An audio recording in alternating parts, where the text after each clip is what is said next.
Hey guys, this is Josh from ThroughMyLens.com. This is what Route 66 has in Arizona.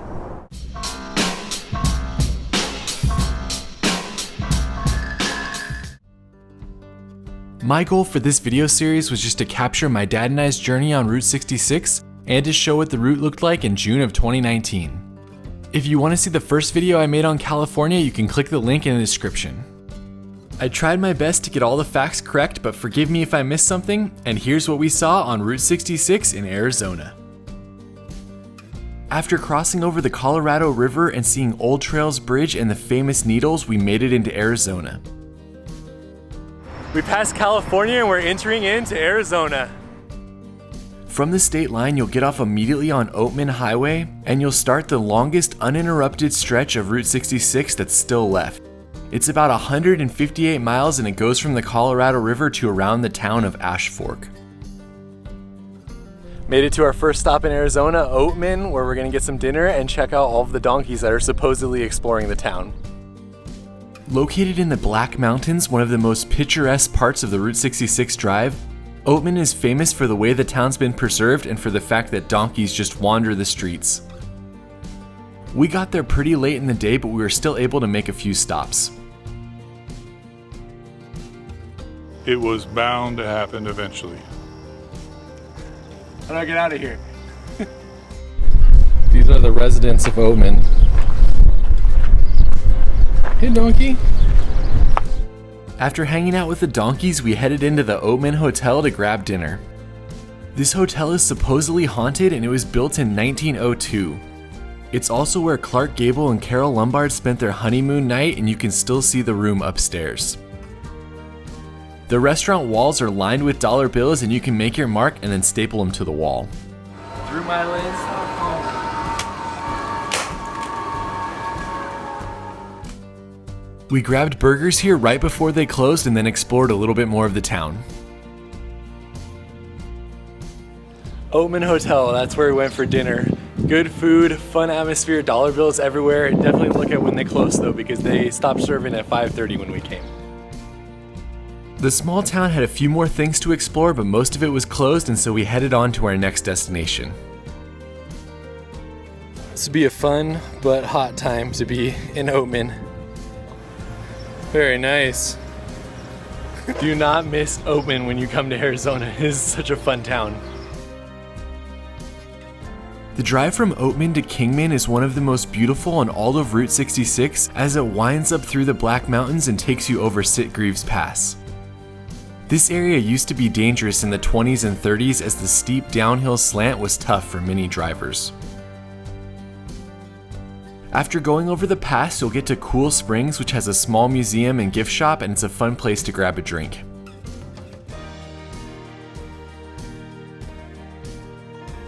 When we finally made it to Kingman, it was dark, so we took some time to drive around and see the neon signs before going to bed.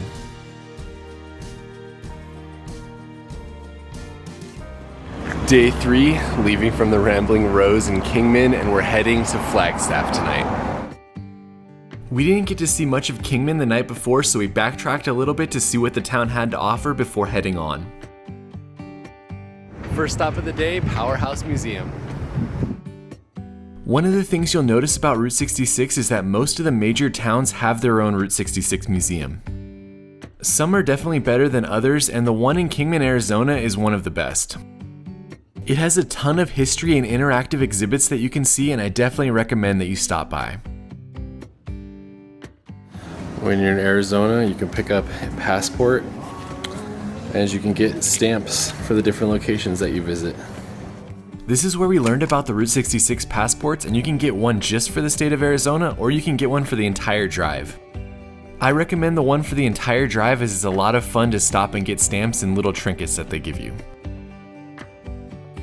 Across the street from the Powerhouse Museum, there's also a fun little diner. It was too early for food for us, but if you check it out, let me know how it is in the comments. On the way out of town, we stopped again at the historic hotel, which supposedly has the world's longest Route 66 map. I can't verify that, but it is pretty long. This is our first stop today, the town of Hackberry. This is basically the only thing in the town, the general store. Hackberry was once a popular mining town, but then it became a ghost town in the early 1900s. Once Route 66 went through it, this store became popular for travelers, and it's still one of the best general stores on the entire route today. Don't forget to stop by the garage they have set up in the back as well. From there, we made our way to Peach Springs and stopped at one of the coolest signs I saw in Arizona. These old signs are everywhere on Route 66, but this was one of the ones that was in the best condition. There wasn't much to see in Peach Springs other than getting our next stamp, so we continued on. Next up, we're outside of Peach Springs and we're taking the Caverns tour, which is an hour tour about 200 feet below the ground. There are many caves on Route 66, but this is one of the first you'll get to if you're driving west to east. My dad hates small spaces, so I left him upstairs and I went down and took the cave tour. This cave is especially unique because there's a restaurant that you can reserve to eat at, and there's a room that you can stay at in the bottom of the cave. It's expensive, but I have to imagine it's a pretty crazy experience. The cave also has a lot of interesting history and unique formations to see, and it was definitely a lot of fun. I would recommend it if you like this type of thing.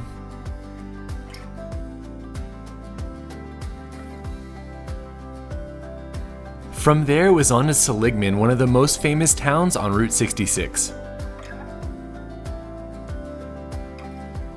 We're in the town of Seligman, Arizona. This is definitely one you don't want to miss. So much cool stuff to see here, and it was the town that Cars was based off of. Seligman was on Route 66 from 1926 to 1978, when Highway 40 bypassed it by only a few miles.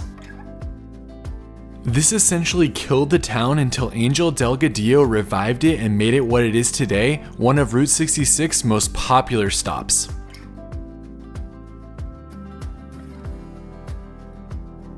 Don't leave the town without visiting Angel's shop. He's one of the people who was responsible for actually saving Route 66. It's definitely cool to check out when you're in Seligman.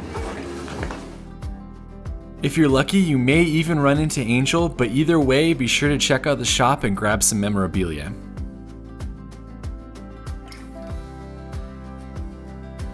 Across the street is the Snowcap Drive-In, which was run by Angel's brother Juan, and which has Cars memorabilia all around it and is a super fun place to stop for lunch.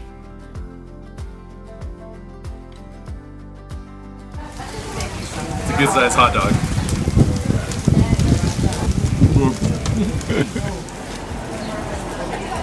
Everything you would expect in a jalapeno burger. After finishing lunch, we left Seligman and made our way through Ash Fork. There wasn't much to see there other than a few old buildings and signs. We're now in Williams, Arizona. The city of Williams, Arizona was the last spot that was bypassed on Route 66, and it's a bustling town for tourists with lots of shops, neon lights, hotels, and other Route 66 memorabilia. It's also the gateway to the Grand Canyon, and you can ride a train to the Grand Canyon from Williams if you have an extra day while you're driving Route 66. I would recommend just parking your car in the downtown area and walking up and down the main street seeing what the city has to offer. This is the world's largest steel Route 66 sign. Also, on the north side of the main street, there's an old gas station that's been turned into a free museum that you can see. Look at this, they used a train car for a bridge.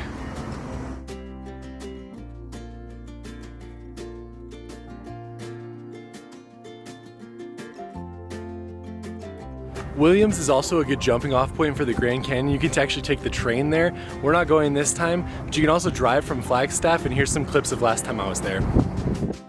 Many people choose to visit the Grand Canyon while driving Route 66. If you want to do that, it's about an hour and a half from Williams to the South Rim, and that's a great area with tons of viewpoints down into the canyon and things that you can see.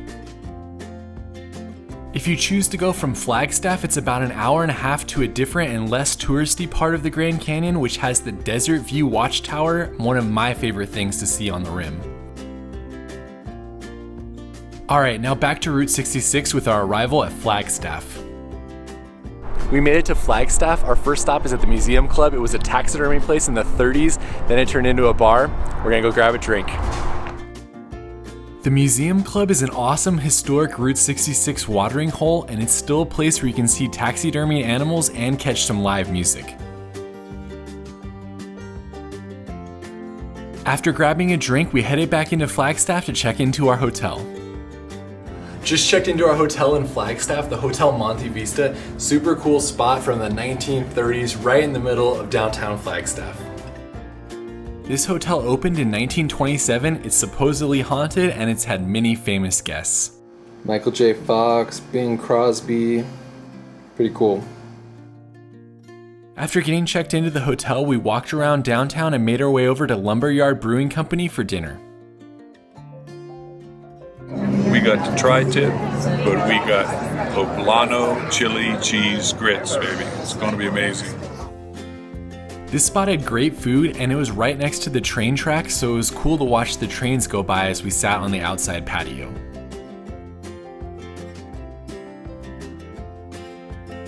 After dinner, we walked around downtown a little bit, saw the neon lights, and then headed back to our hotel to play some darts and crash for the night. Back in our amazing hotel after a day of traveling through Arizona, playing darts, fabulous day. End of day 3. To start our second day in Arizona, we took advantage of our downtown location and went to Fire Creek Coffee Company. Starting day 4, we are leaving Flagstaff, got some coffee, we're on our way to New Mexico. Gotta get our stamp at the Flagstaff Visitor Center before we leave. I also kept noticing that a lot of places had the smash penny machine, so I decided to start collecting those as well.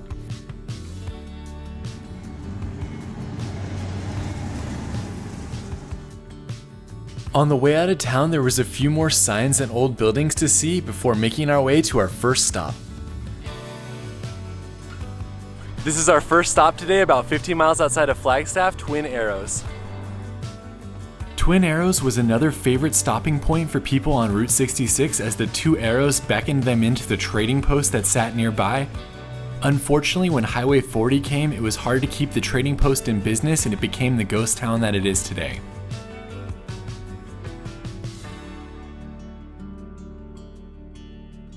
Basically, the same thing can be said for the businesses at our next stop in Two Guns, which was also a place that people stopped but that became a ghost town with Highway 40. This is the ghost town of Two Guns. There's not much to see here anymore. There's this old abandoned gas station and then a few old buildings out there as well, but that's basically it. After leaving Two Guns, if you have time, you can go to Meteor Crater National Landmark.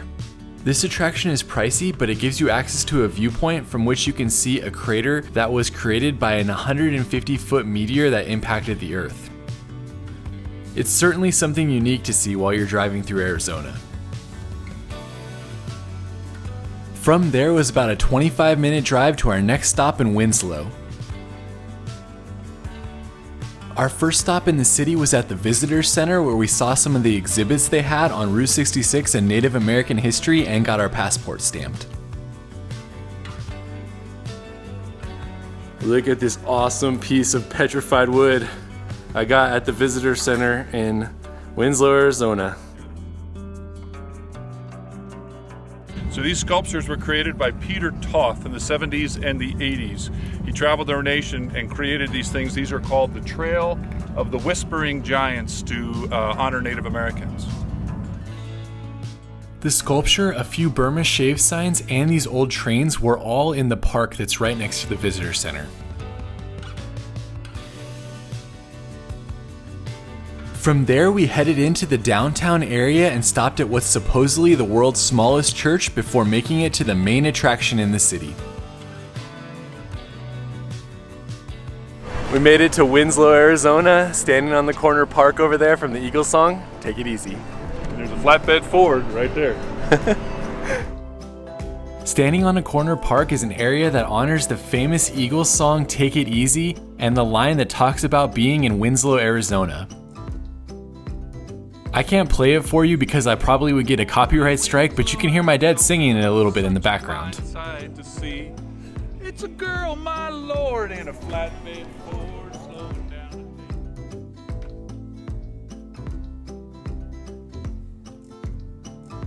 While you're here, check out the Old Trails Museum. It's free and there are a bunch of small exhibits in there.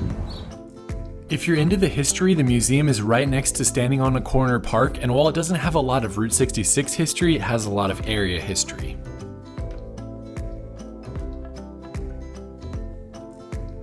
On the way out of town, stop at La Posada, which is an old Harvey House hotel with lots of things to see and history in the lobby area.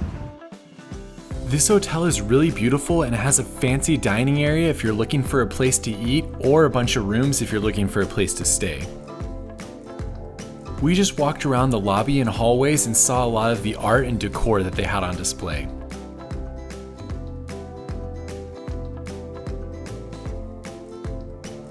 From there, it was back in the car for another 20-minute drive to our next stop.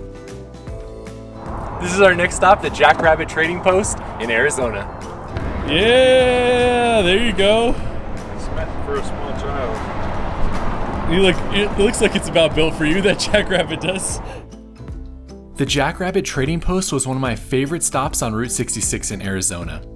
You'll see the Silhouette Rabbit sign all the way to Chicago with mileage noting how far you are from the Jackrabbit Trading Post as you continue your drive. Heck yes, look at that stamp. Nice. That's one of the best ones we've got so far, I think. Only one. You have to be sure to check into the Jackrabbit Trading Post. Great prices, and the people who run there are just great people. Right before Holbrook, you can stop at Geronimo Trading Post. They say they have the world's largest piece of petrified wood. This goes down into the earth, and then all the pieces that fell around it were all once part of this tree. There's also another trading post here with lots of different things for sale, including petrified wood if you're interested.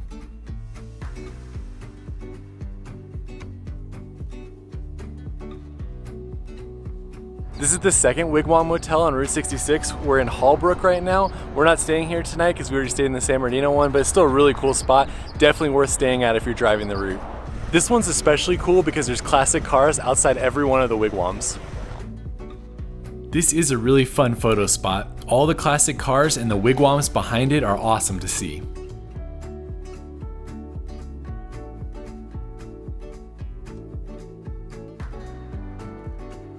On the way out of town, there's a museum here if you want to check it out. It's free, it has some exhibits, a little bit about Route 66, but it's a cool building to see.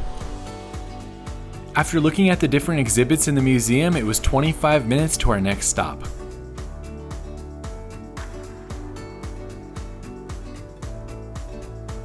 We made it to Petrified Forest National Park, the only park that had a piece of Route 66 that went through it, so we're driving about 15 minutes into the park to go check it out. This park is a beautiful place to spend some time in Arizona, and the Painted Desert Inn was a Route 66 landmark in the 20s and 30s that people stayed at, but now it's just a museum that you can check out on your way to the Route 66 exhibit. This is the thing you have to see when you go into the inn. It's a petroglyph that they found in the Blue Mesa. Look at how big it is with my 6-foot dad next to it. Pop's exploring the Painted Desert. Painted Desert is amazing. You got a perfect day here with a beautiful blue sky too. Definitely do.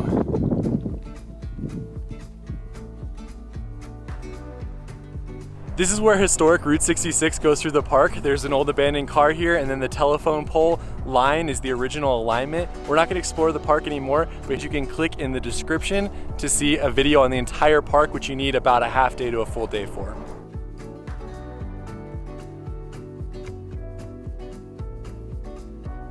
All right, we're leaving the park and we're heading on to New Mexico.